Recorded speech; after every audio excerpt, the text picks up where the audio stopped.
जय हिंद दोस्तों, वंदे मातरम। कुछ बच्चे ऐसे होते हैं जो कि बेमतलब चिल्ला चोट करते रहते हैं। तो जब मतलब का समय आया, मतलब वाकई में उनको भूख वगैरह लगे और वो ना चिल्लाएं, तो थोड़ा डाउट तो पैदा होता है कि यार वैसे तो ये चिल्ला चोट करता रहता है, रोता रहता है, अभी जब इसको भूख लग रही तब क्यों नहीं चिल्ला रहा। भाई मन में संशय तो पैदा होता ही है ना। कुछ ऐसा ही अभी मुझे पिछले कुछ दिनों से लग रहा था कि भाई यूपी में विधानसभा चुनाव होने वाले हैं, योगी आदित्यनाथ वहां पर सीट का ऐलान कर चुके हैं। मुनव्वर राणा की तरफ से कोई बात ही निकल कर सामने नहीं आ रही कि भाई यहाँ चला जाऊंगा, वहां चला जाऊंगा, ऐसा हो गया वैसा हो गया। अभी आपको याद हो पिछले साल काफ़ी कुछ बातें निकल कर सामने आई थी उनके घर से, उनके बेटे के बारे में भी और उनके खुद के बारे में भी, जब उन्होंने कहा था कि मैं यूपी छोड़ दूंगा और 10 तरह की बातें हुई थी। हालांकि बाद में उन्होंने माफ़ी वगैरह भी मान ली थी और कहा था कि भाई मेरा कोई गलत मतलब नहीं था। लेकिन फिर भी मन में एक बात मेरे यही आ रही थी कि बहुत समय हो गया, कुछ बात हो क्यों नहीं रही है इनसे। तो देखिए, वही हुआ। मैं कल ही सोच रहा था और आज उनको लेकर खबर सामने आ गई। मुनव्वर राणा ने एक बार फिर से कुछ वैसी ही बातें कही हैं जिन बातों को लेकर वो पहले भी चर्चा में रह चुके हैं। तालिबान से हमदर्दी और भाजपा से दिल की अनंत गहराइयों से नफरत करने वाले विवादित शायर मुनव्वर राणा ने उत्तर प्रदेश विधानसभा चुनाव के लिए होने वाली वोटिंग से पहले एक बार फिर पलायन का राग आलाप दिया है।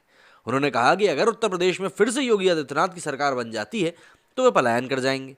मुनव्वर ने कहा कि मैं पहले ही कह चुका हूं कि अगर योगी आएगा तो मैं पलायन कर दूंगा। इस बात को स्पष्ट तौर पर नोट कर लिया जाए। उन्होंने कहा कि उत्तर प्रदेश की योगी सरकार के कारण मुस्लिमों में इतना खौफ है कि कोई बोल ही नहीं रहा।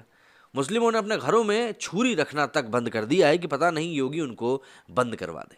मुनव्वर राणा ने कहा कि 6 महीने पहले उन्होंने कहा था कि एआईएमआईएम के प्रमुख असदुद्दीन ओवैसी की मदद से योगी सरकार आएगी तो उन्हें काफ़ी तंग किया गया था।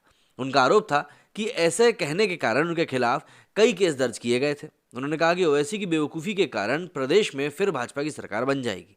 अपने स्वभाव के अनुसार भाजपा पर कटाक्ष करते हुए मुनव्वर ने कहा कि हम अभी बोलेंगे कि आराम कर रहे हैं तो ये बोलेंगे कि हमारे राम में आप आ क्यों रहे। प्रधानमंत्री नरेंद्र मोदी पर निशाना साधते हुए मुनव्वर ने कहा कि चीन के डर से उन्होंने शुगर को चीनी बोलना बंद कर दिया है।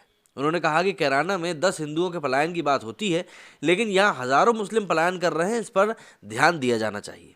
बता दें कि मुनव्वर राणा ने इस्लामिक आतंकी संगठन तालिबान को स्वतंत्रता सेनानी कहा था, वहीं महर्षि वाल्मीकि को डाकू कहा था। मुनव्वर ने तालिबान के साथ वाल्मीकि की तुलना की थी। इस बयान के बाद उनके खिलाफ कई सारी एफआईआर दर्ज हुई थी। न्यूज नेशन चैनल पर दीपक चौरसी से बात करते हुए मुनव्वर राणा ने कहा था कि दो बड़े दुश्मनों को, जो कि रूस और अमेरिका से जिंदगी भर लड़े हों, तो उन पर कितने जुल्म हुए होंगे, इनका भी हिसाब निकाला जाना चाहिए। मतलब मैंने कहा ना, ये इंसान काफ़ी कुछ कहता रहता है और विधानसभा चुनाव के मद्देनज़र कोई बयान ही नहीं सामने आ रहा था। तो मुझे तो समझ में नहीं आ रहा था कि यार आखिर हो क्या गया है। क्योंकि देखिए, कुछ चीज़ें होती हैं जो कभी नहीं बदलती और मुनव्वर राणा की सोच भी उनमें से ही एक है कि चाहे कुछ भी हो जाए वो बदलने वाली नहीं है। ऐसे में जब कोई बात चुनाव के समय पे निकल कर नहीं आएगी तो फिर कैसे चलेगा। मतलब जब बिना चुनावी मौसम के इन्होंने इतना ढोल पीट दिया था, तो फिर जब चुनावी मौसम है और चुनाव बिल्कुल सर पे हैं, तब ये कैसे कुछ नहीं बोल रहे हैं, ये सोचने वाली बात है। आपको क्या लगता है, कहाँ पे पलायन कर सकते हैं मुनव्वर साहब? मुझे कमेंट करके ज़रूर बताइएगा। मेरी इस वीडियो में फिलहाल इतना ही। जय हिंद, जय भारत।